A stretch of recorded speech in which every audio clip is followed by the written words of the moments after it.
না, প্ল্যান স্বাভাবিক ছিল। জাস্ট প্রথম আর্লি একটা উইকেট পড়ার পরে চাইছিলাম যে একটা পার্টনারশিপ করার। আমি আর জাকির ভাইয়ের ওটাই কথা হয়েছিল যে একটা পার্টনারশিপ হইলে, এটা বিল্ড আপ হলে অন্য টিম চাপে থাকবে। এই কারণেই মানে বল টু বল খেলা আর মারার বলটাই মারলাম। উইকেটটা কেমন লাগলো আসলে? হ্যাঁ, উইকেট আলহামদুলিল্লাহ খুব ভালো উইকেট ছিল। হ্যাঁ, খুব ভালো লাগছে। ও লাস্টে ফিনিশিংটা খুব ভালো দিছে, তার কারণে 365 রান হয়েছে। আর বোলিংও খুব ভালো বল করছে। সকালে একটু আর্লি একটু বলটা ধরছে, 10-12 ওভার পরে আবার উইকেটটা ওইরকমই ছিল, 350 320 ওইরকমই ছিল। হ্যাঁ, ওনার হয়েছে, ক্র্যাম হয়েছিল, লং ইনিংস খেলছে, গরম পড়তেছে, অনেক ক্র্যাম করছে, তারপর ইমিডিয়েটলি হসপিটালে নিয়ে গেছে। এরপরে আসলে এই ঘটনার পরে বাকি যে ক্রিকেটাররা আছেন তাদেরকে আসলে কোচিং প্যানেল থেকে কী বলা হয়েছে?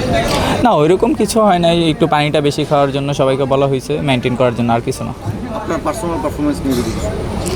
হ্যাঁ, যা হয়েছে আলহামদুলিল্লাহ, বাট আর একটু ক্যারি করলে ভালো হইতো। 100 যখন সেট হয়েছি এই উইকেটে 100 করা ইজি ছিল, বাট এটাই মিস হয়েছে 100টা। এটা আফসোস তো থাকবেই।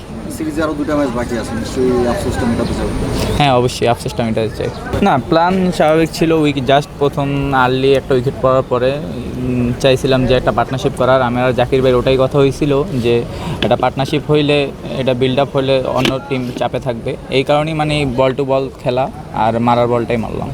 উইকেটটা কেমন লাগলো আসলে? হ্যাঁ, উইকেট আলহামদুলিল্লাহ খুব ভালো উইকেট ছিল। হ্যাঁ, খুব ভালো লাগছে। ও লাস্টে ফিনিশিংটা খুব ভালো দিছে, তার কারণে 365 রান হয়েছে। আর বোলিংও খুব ভালো বল করছে। সকালে একটু আর্লি একটু বলটা ধরছে, 10-12 ওভার পরে আবার উইকেটটা ওইরকমই ছিল, 350 320 ওইরকমই ছিল।